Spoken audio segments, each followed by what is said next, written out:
What is going on, everyone? Welcome back to the channel. So it is dark as hell outside. It's about 10 o'clock at night, and this video just popped up out of nowhere, honestly.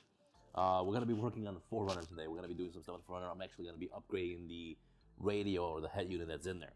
Now, I'm not sure if you guys follow my channel. If you do, you guys know when I first bought that vehicle, I didn't make the video on it, but I basically purchased from Facebook Marketplace a Alpine ax5600 radio. It's a touchscreen radio, Apple CarPlay, not much to it.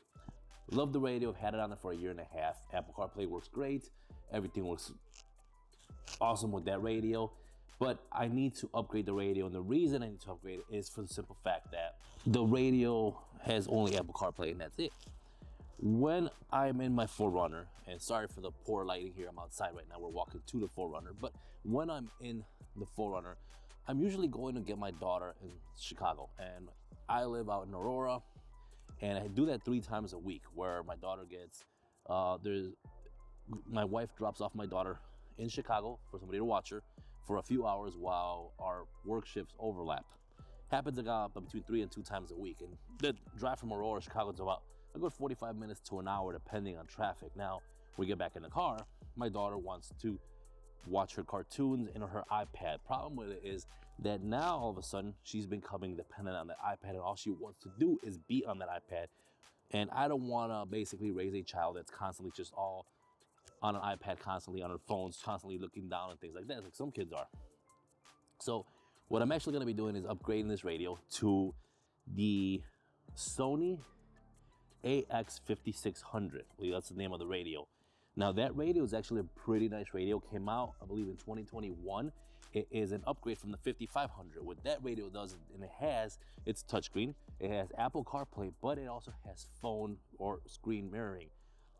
It doesn't need an app either to run with that. So it actually has an HDMI output, which basically you plug it in to the phone so basically HDMI to Lightning in my case, and I could screen mirror my phone. In that case, what that means is I could actually have my daughter watch TV or watch her cartoons or whatever that are playing on my phone, but I could have it on my screen, and now she's not holding an iPad. In a way, it's kind of the same thing, but it's easier because she knows that that is a radio. She is aware. She is 2.5 years old, or about 2 years old, 2 and a few months old. I would say 2.5 years old. But it also keeps her from having an iPad on her hands, because that's kind of getting to a point where I get annoyed when I can try to take the iPad and she screams bloody murder. So now I have this screen playing her cartoons, her little tunes, whatever she likes to watch, mainly Shrek, constantly playing over and over. But that's what I'm going to be upgraded to. Now, I am going to be doing an upgrade, or I should say, I am going to be doing a review on that radio. That radio is new, and I've never used it myself. I have a buddy that's been doing all my remote starts. He did the remote start on the 4Runner.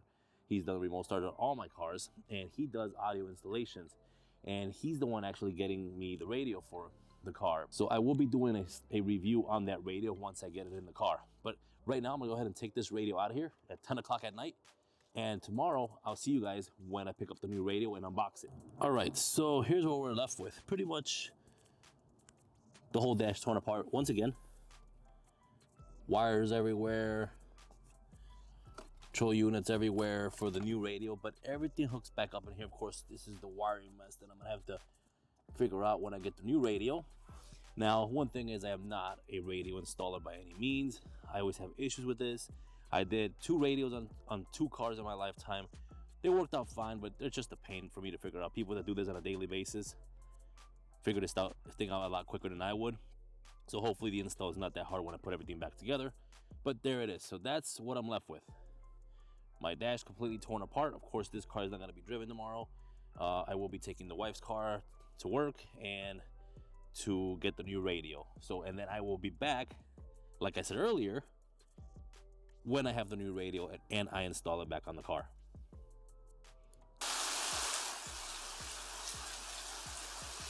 All right, so now we're back. It's day 3 of working on this car.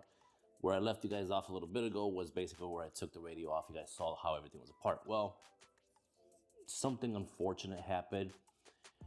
And in a way, it's one of those blessing in disguise kind of things, I guess, if you want to call it that. I don't know, it was my stupidity. When I took the radio off, I left the sunroof open, and of course the next day it rained all day long. So the entire car got wet. So which basically this is pretty much what the 4Runner looks like right now. All the seats are removed. I mean, it wasn't that bad. The center console was soaked. The glove box had about an inch of water in it. There was water in here. So I pretty much dried up everything completely. I used that little blow dryer over there, basically, which is basically a air dryer for the car when I wash the car so you get any air out of it. Use that one right there, and then blow everything out, vacuumed. Used a steam cleaner and a carpet cleaner to suck up all the water. Good thing about these cars, and I didn't know this, when you remove the carpeting, there is no tray. What I mean by that is it doesn't dip down like a lot of cars do. A lot of cars dip down and come back up for the center console. This is all straight across. So basically there's only the carpet and some insulation below it, and that's about it. And underneath it, it's got some kind of protector as well. So Toyota did a really good job in protecting the inside. They should have done the same thing with the frames, but that's another story. So basically yesterday I had the whole thing completely removed. If you guys follow me on Instagram, I posted a story about it on there and how everything looked. So right now I'm putting everything back together. But anyways, that is something completely different. The radio issue. So the radio, I did get the new radio, and it's sitting right over here. And here you go, guys. There is my whole center console. Everything's on the floor. But let's go right here. Here is the new radio. This is the Sony ax5600. I got it all set up there. The wiring is all done. So go back to the car over here. I'll show you guys. The wiring is completed, except for the camera. But there's your wiring harness all taken care of, ready to go. Modules and everything else. Remote control for the steering wheel. Everything's set up already. Everything's plugged in. So basically, I gotta shove everything inside of there. I'm gonna fix that up. It's gonna not look that ugly either, but I'm gonna fix all that up, shove it back in there. Now, one thing I am gonna do, well, and this is probably, like I said, while you're in there moments, is I've been thinking of running a backup camera on this car for the longest. But of course, you know, I gotta rip apart everything to run the camera through the side over there and then bring it back to the back of the car. And it would not be a pain and lazy and putting it off. And I was gonna make a video on it. Well, guess what? Since I have everything completely apart, why not do it now? Here is the reverse camera output. I got my camera sitting right over here.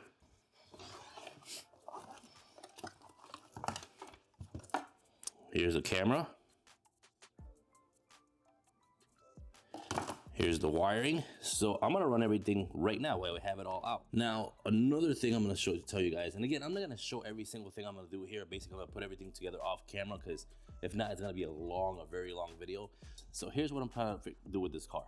The new radio, the reason I switched the radio is because the HDMI port, and I talked to you guys about that at the beginning, that I'm trying to get it to basically mirror my phone. So my daughter can watch her cartoons while I'm driving for 45 minutes to an hour from Chicago and back. That is the main point of this. I also want Apple CarPlay. Now, of course, I can't have both at the same time, but when she's not in the car, I want that Apple CarPlay. Now, with Apple, when you come to having basically an HDMI, you have to get a dongle. Yes, Apple has dongles for everything. And it's HDMI to Lightning dongle. And it looks pretty much like this. This is the HDMI to Lightning dongle. There you go, my HDMI, and it's got a port in here for a power source as well. So if you don't want the phone to die. But here's my plan. I hate cables, and I'm gonna make this as clean as possible. On a few videos ago, I actually posted that something I have is called C2 Play, which is basically a wireless Apple CarPlay transmitter. And it worked perfectly fine on the Caddy. It was a little bit laggy on the other radio. So I'm hoping that CarPlay transmitter, or air over-the-air Apple CarPlay transmitter, works. And basically, I'm gonna post that video up here so you guys can check that out. If that works, that's gonna go in one of the USB ports on the back of the radio. The HDMI will get hooked up to the radio, and of course, this will come out on the dash. Now, the only time I'll be using this is when I want to mirror my phone. Other than that, I will have an external wireless charger mounted on my dash. Now, currently, I have one mounted on the dash, but it's not a wireless charger. It is a MagSafe compatible or mount, which basically just holds the phone on there. It doesn't do anything else. But as long as the wireless Apple CarPlay works, and the way I'm planning it here, that wireless charger to charge the phone, I could have wireless CarPlay while the phone's still charging, and I'm gonna run that cable for that charger into the dash, into the center console, into the 110 volt outlet, and whenever I need it to charge, I'll push the button that's on the driver's side out there, on the right side, on the left side of the driver's, and be able to activate the charger whenever I want. So while the phone is hanging there, I can just hit the button to charge the phone if it's low and I want to run the mirroring on the phone. I hope I made myself clear with that. At the end of the whole thing, I'm going to explain again exactly what I did. So, and I'm going to kind of be giving you guys updates as we go here on what I'm doing. But for now, let's get started. This is going to be almost a whole day project, and I only got a few hours before my wife has to go to work, and I have to watch my daughter for the rest of the day. So this has to get done today because tomorrow I work and the rest of the week. So, and we need to get the other cars back in here. So I'm gonna get this started. Sorry for the long talk, and I'm gonna see you guys in a second once I get everything ran, and I'm gonna show you what I did then. All right, so yes, the seats are not in yet, but I just wanna show you, whoever wants to do a backup camera on this car, it's not that bad. Once you have, of course, the radio out and especially all this. But honestly, if you didn't have all this out, you just got to remove this panel either side. I say the driver's side is easier because there's more wiring. You could kind of zip tie the current or the camera wiring to. So what I did is pretty much I ran the wiring. It's gonna be right over here. It's already soldered in, by the way, to the cable 4, which is basically a reverse in cable. Now, a quick explanation. What this does is basically what it's gonna do is when you put the car in reverse and your reverse lights come on, that's gonna give that cable power, and it tells the radio unit that the car's in reverse, and then of course activates the rear backup camera. So that's why that needs to be hooked up over there. So now that's hooked up. I ran everything through here, brought it down here, zip tied it here. Now these actually come off and are very easy to come up. These are just little clips right here. You just gotta basically take a nice tool remover, or the trim tool remover, push back and up on it, and these come right up. So you can actually do it with your finger, just like that. So basically push with your thumb and pull up on it and come up. And I didn't use every zip tie, kind of just tucked it in there. I got some zip ties here, but not everything is zip tied. And all I'm gonna do is basically just kind of put that back in there. And same thing all the way through here. Now, I don't like wiring everywhere. Now, basically, you're gonna remove this weather strip in the back here to gain access to this. Now, in that gap, there is some, won't be able to see it, but the cables are actually, they run all the way to the back of the light. Two ways you could do this. The hard way would be removing the entire panel in here, which is a pain, to get the rest of the cable ran over there. The other way is getting something to fish the cable through. So once you find out where the wiring goes, and see if I try to get some light here for you guys. So if you can see the wiring right in there. So what you want to do is basically get a coat hanger or whatever you want to fish it through, and kind of push the coat hanger all the way till you get to the other side. Once you get in here, you're going to take off where your spare tire is at, your spare tire compartment pretty much, and that's that wiring that runs in through there. So basically you're gonna kind of fish the entire cable right through the inside of this panel here. Now, the other way would, all right, so here's what I've done so far since the last update here. All right, so of course I haven't put the seats back in there because I've been running the wiring for the camera. Now, so you guys are aware, if you guys are trying to do this, it's not that bad actually. You're gonna hook up the positive or that red cable from the camera to the one that says reverse in. What that does is it'll give the radio power basically. That'll give that cable power, which will tell the radio that it's in reverse, and then the camera will activate. And of course, here is the AV switch that's gonna go in the back of your radio. The back of the radio has, of course, AV cam. It actually says camera and it's in yellow, so not hard to miss.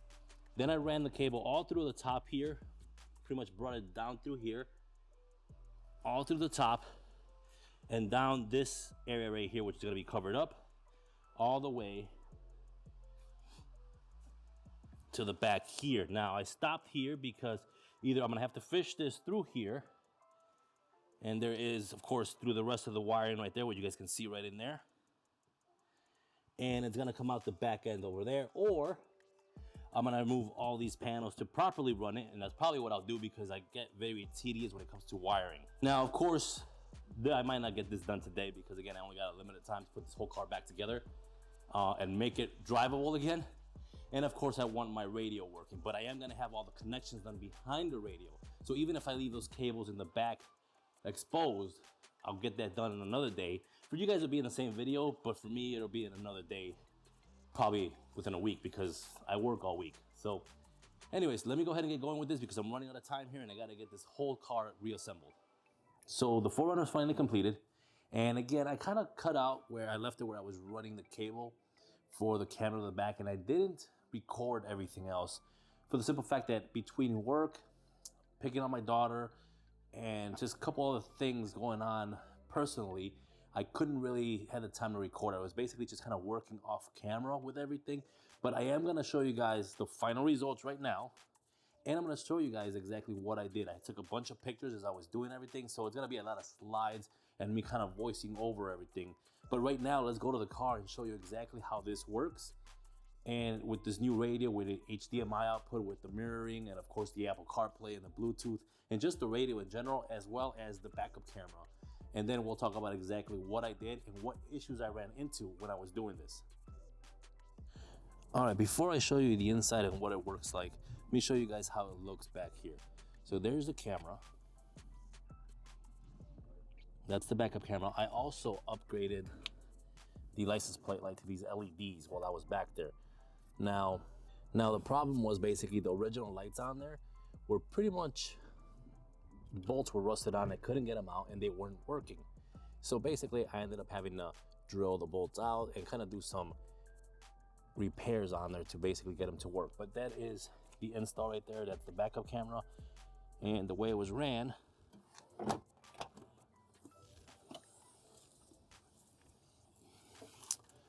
was the cable right there. And again, I'm gonna talk about how I ran everything and the issues I had.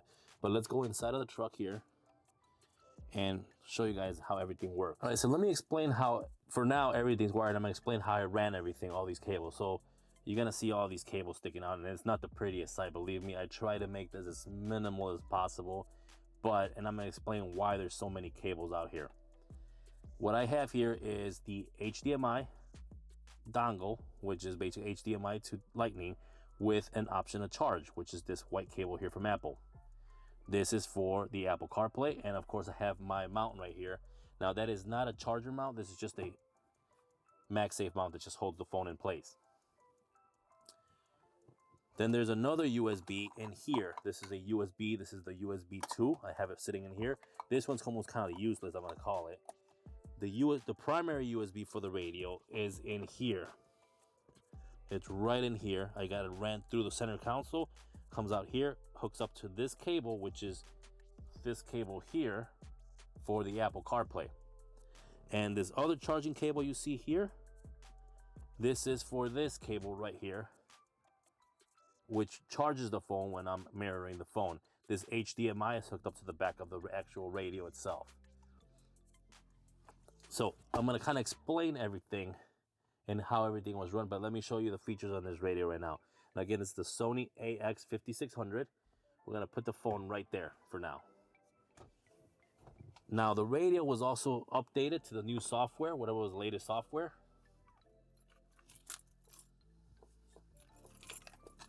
And it doesn't take that long for it to start up either.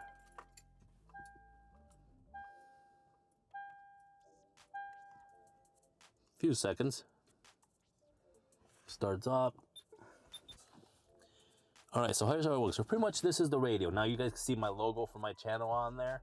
Again, that I downloaded using the USB port, which is inside here using a USB stick or memory stick.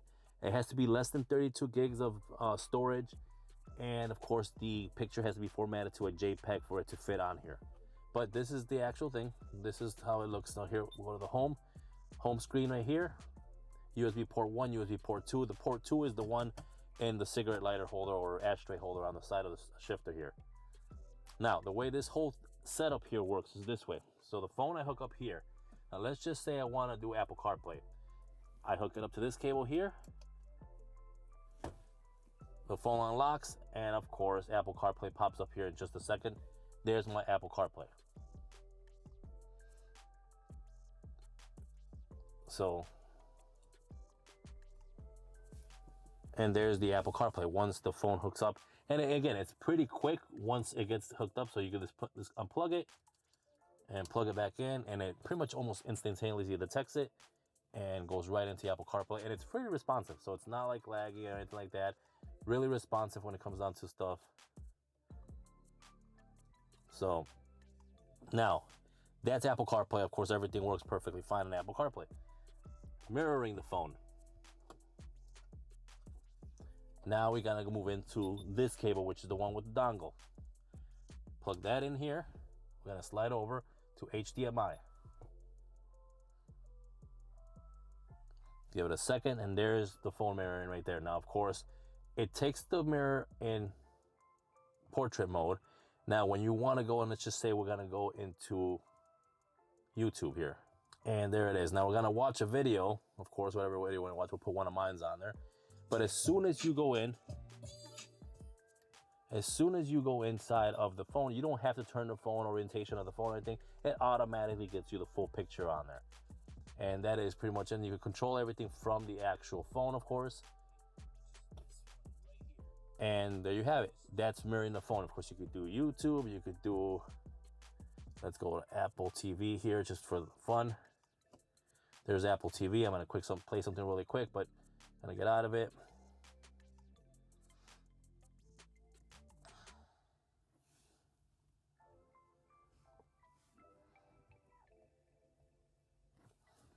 There's my daughter's favorite movie pretty much on Apple TV, Shrek. And there you have it. It pretty much takes the full screen right out of it. So this is mainly why I did this in this upgrade here. Now, we're going to look at the camera now. Again, I was to talk about the cables in a second, why I have these cables hanging out. Backup camera now. The radio comes back up. Soon as you put the car in reverse, we got backup camera. Now, this is slightly off center because the backup camera is off to the side a little bit. You can't put it on this 4Runner dead center in the middle unless you want to make it stick out from the top part of the trim or something. So I put it on the trim. It's slightly off center. My whole thing here is I have the backup camera. I have the grid lines as well. And they're pretty true to where the actual everything is at here. So the red is about a foot away from the object of whatever you're going to hit. That's 2 feet, 3 feet away. And of course it goes further. But that's a nice view of the actual backup camera. Again, not sure if the camera picks it up, but it's actually a pretty nice picture. And it works perfectly fine. And it never actually gives me any issues. There's back to park.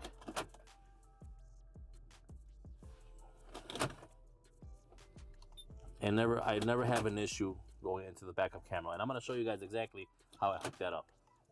Also, another feature that we have here is basically Bluetooth mode. We can reconnect that. We got Bluetooth there. I'm not going to play any music on there, but, well, there's Shrek playing in the background. All right. And then, of course, you got your phone calls, so you can basically make phone calls. You go back home, hit Bluetooth. We're going to go slide over. Phone, there's all the phones. You could actually store, and I haven't done this yet, but your favorites down here, so you can just click on them and make a phone call right away. But the phone book is in there already and stored. Takes a second for it to load up. Overall, I love the way this actual radio is. It's a lot better than the one before, at least in my opinion. There's all the phone numbers right there. You can scroll down. And then, of course, your keypad. And go back home. All your settings are in here. You could change a lot of the settings. Your sounds, basically subwoofer, you could do all your own. It gives you a lot of options of what you could do. You could actually phone call sounds, different sounds, the front, rear, where you want it to make the sound, all the way around the car. Guidance during calls, if you want basically your guidance settings during calls, you do want that. Volume settings for the phone calls, phone, ringtones, you could change everything. So you could raise the volume for the ringtones, the phone call itself. You could raise the volume for that, how loud the volume is. So there's a lot of different things in here that you could actually changed. Sony gives you a lot of options to change on here. I actually enjoy this radio very much. And again, the actual picture and everything, the screen and all that looks wonderful. The only thing I wish you could do was basically customize it a little bit more so I could get this big old 706, or basically the time, out of the way. Maybe make it smaller up here somewhere or down here. I don't need that time. If I really want to tell the time, I could do it down here as well. It's actually right there. That's the wrong time, of course, but it's right down there. I could just set that time. But anyways, that's my only complaint. I wish you could customize the screen a little bit more. All right, so let's get back inside the house. I'm gonna explain everything to you guys here, how everything works here. So basically, the reason those ugly cables are hanging out, at the beginning when I first did this, and this is why it took me a few days, because I had to get it right and I had to get it perfect. I installed other cables, third-party cables. I had this cable here. I had this long, like 12-foot cable here for the iPhone.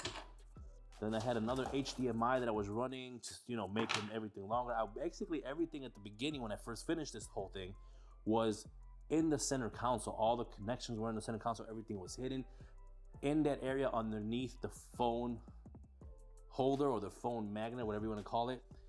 There was only two small cables sticking out, 2 lightning cables. And I'm gonna give Android props here.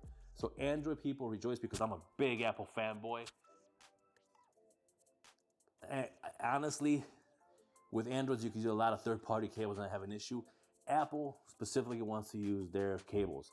Some of these cables are certified through Apple, but still did not work properly. I couldn't get Apple CarPlay on some of these cables. I couldn't get it to play proper. The HDMI wouldn't work, so basically the mirroring wasn't working. So I literally had to go out and buy 6-foot Apple cables, 2 of them, to basically do that. Another thing I did not show you on this car is when it's in HDMI mode and you want to charge the phone, these 4Runners have that extra outlet that's like almost like a house outlet, like a wall outlet at home. That outlet, it's a 115 volt outlet, 115 I think it is, yeah, 115 volt outlet. And there's a button on the driver's side that you could push and turn that outlet on. And the little brick I have inside of the center console, or inside the center console compartment, is a, what is it at? I believe it's a 20 watt from Anker. And I have those all around the house here. Those are really good. They're very small. They're 20 watt chargers, little charging bricks. I hooked that up to the factory Apple certified cable from Apple. So that gives that basically charging ability to charge the phone faster and keep the charge on it while you're running videos with this.